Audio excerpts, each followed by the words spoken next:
నమస్తే, welcome to our channel.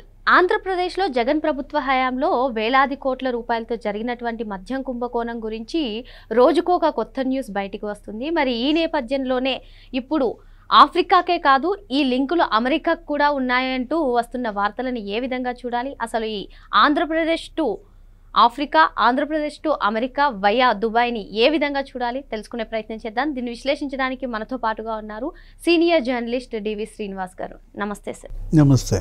ఈ liquor scam రోజుకొక న్యూస్ బయటకు వస్తుంది సార్. నిన్నటి వరకు ఈ చెవిరెడ్డిని, వెంకటేష్ అయ్యర్ని అరెస్ట్ చేసిన సంగతి మనకు తెలిసిందే సార్. ఏదో టాంజానియాలో ఇనుప ఖనిజం పరిశ్రమ, అదేవిధంగా ఫుడ్ ప్రాసెసింగ్ యూనిట్ ఇవన్నీ కూడా ఏర్పాటు చేయడానికి ప్లాన్ చేశారు. 6 రోజులు అక్కడే ఉన్నారు అంటూ వార్తలు వచ్చేసాయి. ఈ నేపథ్యంలోనే ఈ మద్యం ముడుపులన్నీ కూడా అమెరికాకు తరలించారు అనే వార్తలు వస్తున్నాయి. అసలు ఏంటి ఈ లింకులు ఏంటి? Andhra Pradesh to Africa, Andhra Pradesh to America via Dubai. మనం గతంలో చూసుకున్నట్లయితే కూడా కంటైనర్లతో సొమ్ము భారీగా తరలిపోయింది అని చెప్పి వార్తలు వచ్చాయి. మరి అమెరికాకి తరలిపోయిందా, ఆఫ్రికాకి తరలిపోయిందా? అసలు ఏంటి ఈ లింకులన్నీ ఏంటి? ఈ లిక్కర్ స్కామ్ ఎక్కడి వరకు దారితీస్తుందంటారు? అంటే విచ్చలవిడిగా డబ్బు వచ్చి పడింది. జనం రక్తం వీళ్ళు మద్యం రూపంలో తాగేశారు. అనేక మంది చచ్చిపోయారు. వీళ్ళేంటి, మద్యం అనే ముసుగేసి విషం అమ్మారు. లివర్ దెబ్బతీశారు, కిడ్నీస్ దెబ్బతీశారు. ఈ వచ్చిన ఈ కోట్ల డబ్బు, వేల కోట్ల డబ్బు, 1,00,000 కోట్ల మద్యం అమ్మారు. మరి దగ్గర అందులో ఎంత వీళ్ళు వచ్చి ఉంటుందంటే లాభం ఎట్లా చూసుకున్నా కానీ 70-80%. ఆ 70-80 వేల కోట్లు వీళ్ళు మొత్తం ఈ దేశాలన్నిటికీ అక్రమ రవాణా చేశారా, మనీ లాండరింగ్ చేశారా? అంటే దుబాయ్ అనేది కేవలం షెల్టర్ జోన్ మాత్రమే. అక్కడ మీటింగ్లు పెట్టుకునేవాళ్ళు, అక్కడ ఇవన్నీ కూడా డిస్కస్ చేసేవాళ్ళు, ఆంధ్రప్రదేశ్లో అమలు చేసేవాళ్ళు. గ్రౌండ్ ఆంధ్రప్రదేశ్లో ఈ కొల్లగొట్టిన డబ్బంతా ఇవాళ ఆఫ్రికా తీసుకెళ్లారన్నారు. అదే చెవిరెడ్డి భాస్కర్ రెడ్డి, మోహిత్ రెడ్డి, ఆ వెంకటేష్ నాయుడు వీళ్ళంతా మరి ఒక వారం రోజులు ఆఫ్రికాలో ఉండి ఉన్న జనవరిలో అక్కడ ఏదో ఈ స్టీల్ ప్లాంట్ పెట్టాలనో లేదా ఫుడ్ ప్రాసెసింగ్ ప్లాంట్ పెట్టాలనో వాళ్ళతో పాటు అక్కడ పని చేసిన వాళ్ళు, ఆ వారం రోజులు వాళ్ళతో పాటు అక్కడ టాంజానియా లేకపోతే అక్కడ జింబాబ్వే, జాంబియా అక్కడ తిరిగిన వాళ్ళు ఎవరు? ప్రణయ్ ప్రకాష్, అతను వాంగ్మూలం 164 ఇచ్చాడు. ఎవరో ఒక జియాలజిస్ట్ ఘోర్పడే అనే అతను అక్కడంతా కూడా తిరిగినట్టు ఆ టాంజానియాలో, ఆ జింబాబ్వేలో. అంటే ఇప్పటిదాకా మనం ఆఫ్రికా లింకులు అనుకున్నాం. ఆఫ్రికా ఎగుమతి, ఈ డబ్బంతా అక్కడికి తీసుకువెళ్ళడం షిప్పుల ద్వారా. ఇప్పుడు కొత్త రూట్, కొత్త ఛానల్, కొత్త దేశం ఏంటి? అమెరికా. అమెరికాలో షిప్పింగ్ కంపెనీ అనగానే, అసలు షిప్పింగ్ అనగానే మనకు గుర్తొచ్చే వైసీపీ నాయకుడు ఎవరు? Dwarampudi Chandrashekar Reddy. Rice mafia, ration rice 20,000 కోట్లు ఆయన ఆఫ్రికా దేశాలకు అప్పట్లో మరి షిప్పింగ్. అతను ఎమ్మెల్యేగా, వాళ్ళ నాన్న భాస్కర్ రెడ్డి ఏంటి ఆయన సివిల్ సప్లైస్ కార్పొరేషన్ చైర్మన్గా, వాళ్ళ తమ్ముడు వీరభద్రారెడ్డి ఎవరో అతనేంటి ఆ షిప్పింగ్ ఏజెన్సీ అసోసియేషన్ అధ్యక్షుడిగా, రైస్ మిల్లర్స్ అసోసియేషన్ అధ్యక్షుడిగా, కాకినాడ పోర్టుని వీళ్ళు చెరబట్టారు. 20,000 కోట్ల రైసు వీళ్ళు అక్రమ చేశారు రవాణా అని అప్పట్లో పవన్ కళ్యాణ్ ఆరోపణలు. ఆయన అసలు ముఖ్యమంత్రి, డిప్యూటీ సీఎం అయినాక ఆయనేంటి ఆ షిప్ పట్టుకున్నాడు, సీజ్ ద షిప్ అన్నాడు. అంటే షిప్పింగ్ ఏజెన్సీ, షిప్పింగ్ అనగానే మనకు గుర్తొచ్చే డి గ్యాంగ్. మరి ఇప్పుడు ఈ చెవిరెడ్డి గ్యాంగు ఆఫ్రికా, మరి ఆ కసిరెడ్డి గ్యాంగ్ అది అమెరికా. అంటే ఇవన్నీ జగన్ గ్యాంగ్ బ్రాంచీలు. ఏది ఇప్పుడు ఈ కే గ్యాంగ్ కావచ్చు, ఈ డి గ్యాంగ్ కావచ్చు, సి గ్యాంగ్ కావచ్చు, పి గ్యాంగ్ కావచ్చు. పి గ్యాంగ్ అంటే పెద్దిరెడ్డి గ్యాంగ్. ఇవన్నీ జే గ్యాంగ్లో నీకు చిన్న చిన్న బ్రాంచెస్ అన్నమాట. ఇప్పుడు అమెరికాలో షిప్పింగ్ కంపెనీ ఏంటి? ఆ కంపెనీ పేరు జగతి షిప్పింగ్ కంపెనీయా? జగతి అనగానే ఆ పేరు పెట్టింది నేనే అంటాడు విజయసాయి రెడ్డి. ఆ రోజు ప్రెస్ మీట్ పెడుతూ షర్మిలకి ఆస్తులతో సంబంధం లేదంటూ జగన్మోహన్ రెడ్డిలో జగ, భారతీలో తీ కలిపి నేనే పెట్టా అన్నాడు. అంటే ఇప్పుడు ఆ షిప్పింగ్ కంపెనీ అసలు అమెరికాలో ఎక్కడ? అమెరికా అనగానే మనకు గుర్తొచ్చే ఆయన కసిరెడ్డి రాజు. కసిరెడ్డి రాజు అమెరికాలో మరి ఆయన వ్యాపారాలు గతంలో, ఆయన అక్కడ వైసీపీ ఎన్ఆర్ఐ వింగ్, అక్కడ వసూళ్ళు, ఆ ఫండ్ రైజింగ్ ప్రోగ్రామ్, ఏది ప్రతిపక్షంలో లేకపోతే అధికార పక్షంలో. ఇప్పుడు అమెరికాలో ఎక్కడ పెట్టారు ఈ షిప్పింగ్ కంపెనీ అంటే డెలావరా. ఎందుకంటే డెలావర్ మరి కసిరెడ్డి రాజు స్థావరం. లేకపోతే కమ్మింగ్లో పెట్టాడా, అక్కడ కొన్ని కంపెనీలు ఆయనకు ఉన్నాయి. జార్జియానా,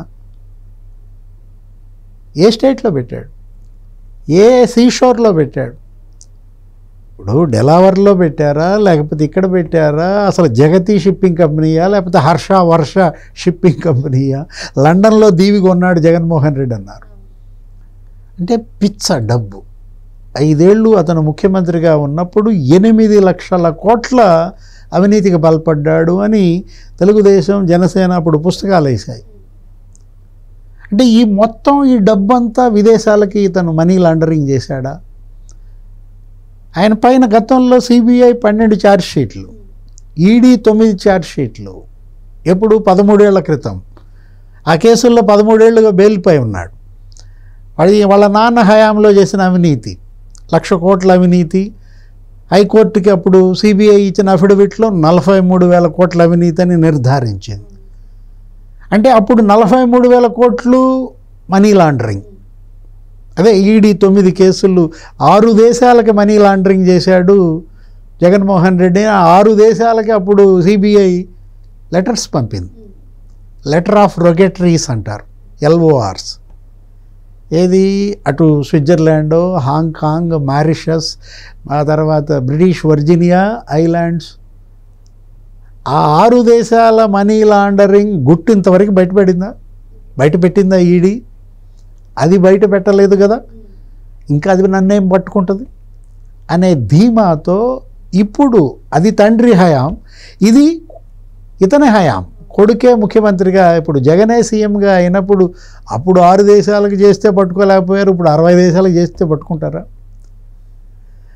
అంటే ఆ రోజే ఏది తోటకూర దొంగతనం చేసినాడే ఆ రోజే పట్టుకుని ఉంటే ఇప్పుడు ఈ లక్షల కోట్ల డబ్బు ఇవాళ విదేశాలకు వెళ్ళేది కాదు. అంటే ఇప్పుడు ఎంత డబ్బు వీళ్ళు విదేశాలకి లాండరింగ్ చేశారు. కృష్ణదేవరాయలు ఇప్పటికీ లోక్సభలో ప్రసంగం చేసి ఎన్ని రోజులైందమ్మా, ఎన్ని నెలలైంది? అమిత్ షాకి ఆధారాలు ఇచ్చి ఎన్ని నెలలైంది?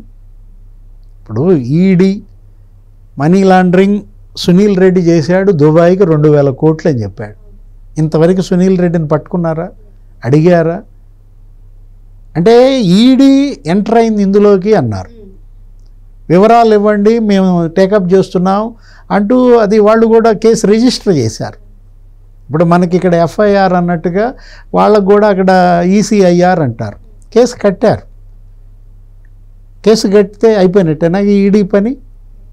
ఇంతవరకు ఎన్ఫోర్స్మెంట్ డైరెక్టరేట్ ఎందుకు దీన్ని పట్టుదలగా ఇవాళ, మరి ఇది గతంలో నిందితుడే, ఇతనే కొత్త నిందితుడు కాదు.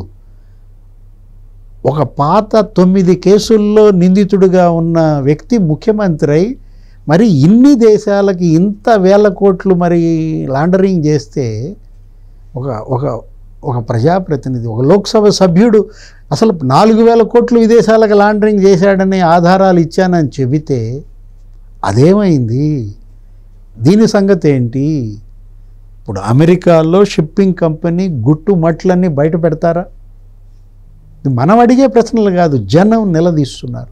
ఇది జనం సొమ్ము, జనం రక్తం తాగారు, జలగల్లాగా పీల్చి పిప్పి చేసి వాళ్ళ లివర్ దెబ్బతీశారు, కిడ్నీస్ దెబ్బతీశారు. 30,000 మంది చచ్చిపోయారమ్మా. 52% లివర్ దెబ్బతింది, 48% మంది కిడ్నీస్ దెబ్బతిన్నాయి. అంటే లక్షల మంది బాధితులే.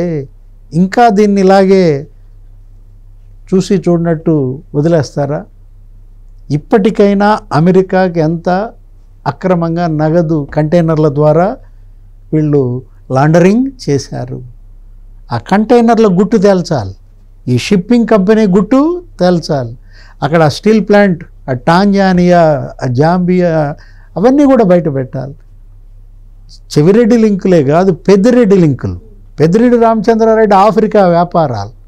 ఎందుకంటే మిథున్ రెడ్డి ఈ కేసులో A4 100 కోట్లు నేనే వీళ్ళకి వ్యాపారం చేసుకుంటానంటే ఇప్పించానన్నాడు విజయసాయిరెడ్డి.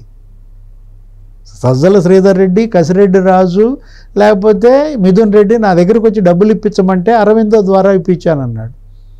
అంటే మరి 100 కోట్లు పెట్టుబడి ఏంటి, 1,00,000 కోట్ల వ్యాపారం ఏంటమ్మా? ఆ 99,000 కోట్ల గుట్టు ఇవాళ బయట పెట్టాలి. మరో అంశంతో మళ్ళీ కలుద్దాం. Thank you sir. నమస్తే.